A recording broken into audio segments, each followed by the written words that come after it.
welcome back to a video that is not a vlog, which is really nice, isn't it?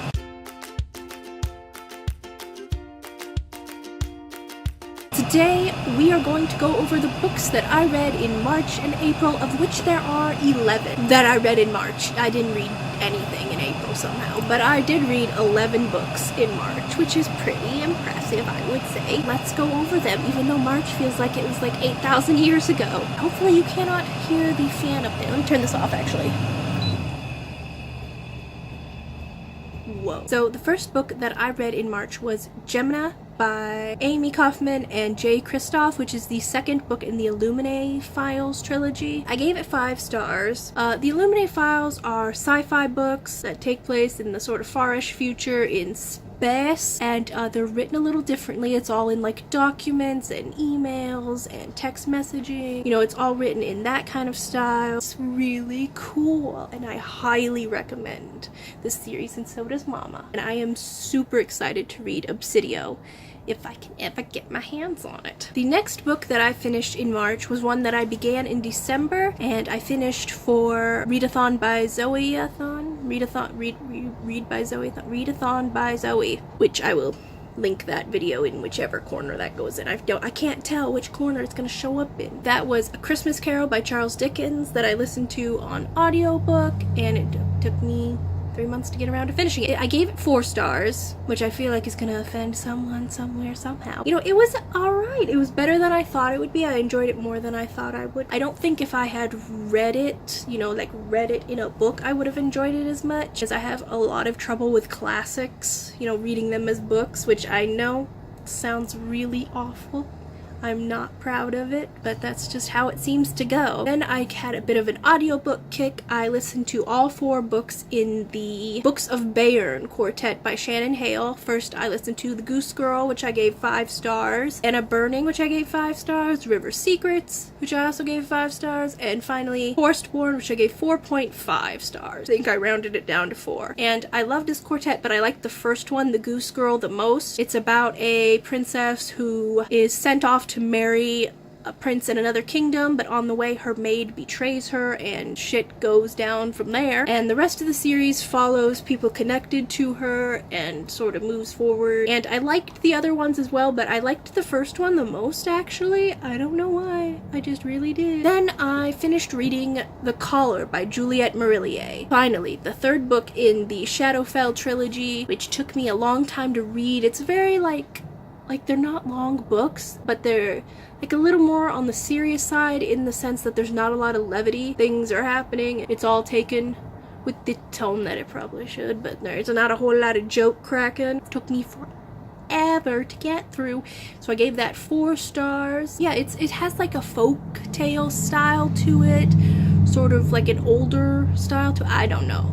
I do recommend it, but it was very much a 4-star trilogy for me. Next, I read the 6th book in the Keeper of the Lost Cities series, and that is Nightfall by Shannon Messenger, which I really love these books. They are middle grade. They're about a girl who learns that she is an elf, and there are these lost cities where the elves live, and it's all really cool and magical. It's really cool. I just love it so much. And the 7th book, Flashback, comes out this fall, and I eat these books up. I eat them for breakfast, lunch, and dinner. It's so good. Next, I read Shatter Me by Tahereh Mafi. Very popular series, the Shatter Me series. I gave it 3 stars. I liked it. It was written very uniquely. I felt like it was a little bit of almost like a stream of consciousness, kind of. I don't know. It's a little different, and it's a dystopia. It came out a lot, I think, during the big dystopia craze, and I put it off until now. And I think if I had read it then, maybe I would have liked it more. But now I'm just kind of like over dystopias, like. But yeah, it wasn't what I expected at all. I kind of thought that this series was contemporary-ish but not contemporary. I don't know what the hell I thought it was, but it's a dystopia, and I do want to continue on with the series, but I didn't love the first one. Like, I enjoyed it, but I didn't love it. I just liked it. I liked it. I didn't dislike it, I just liked it. Then the next book that I read was The School for Good and Evil by Soman. You know, we're gonna look up that name. Soman Chamami. I'm done mispronouncing it. Fair, you know, you shouldn't have to, you know, teach people how to pronounce your name, but dude, how do I pronounce your name? Is it Chainani? You know what? Soman, Chainani, Chainani. Point is that I read The School for Good and Evil and I gave it like 4.5 stars. And I think I rounded up to a 5. I really enjoyed this book, but it also kind of, it's a little too stupid. Like, I like silly middle grade. Love fairy tales, and I love fairy tale schools, so this is up my alley, but it's not the greatest book ever. It's like, it's okay. It was enjoyable, but it was also a little extra dumb and kind of meandered a little bit too. I feel like it could be a lot shorter. And the same goes for the second book in the series, which I read after that, which is A World Without Princes, which I gave 3 stars. Sometimes things were just, the characters act a little too dumb. It's like I know they're middle grade, but that doesn't mean they need to be stupid. And I haven't finished the 3rd book. I started the 3rd book, which is The Last Ever After or something like that, and I have not finished it yet. Anyway, that was all 11 books that I read in March, and I didn't read anything in April. I started a lot of books, like Passenger,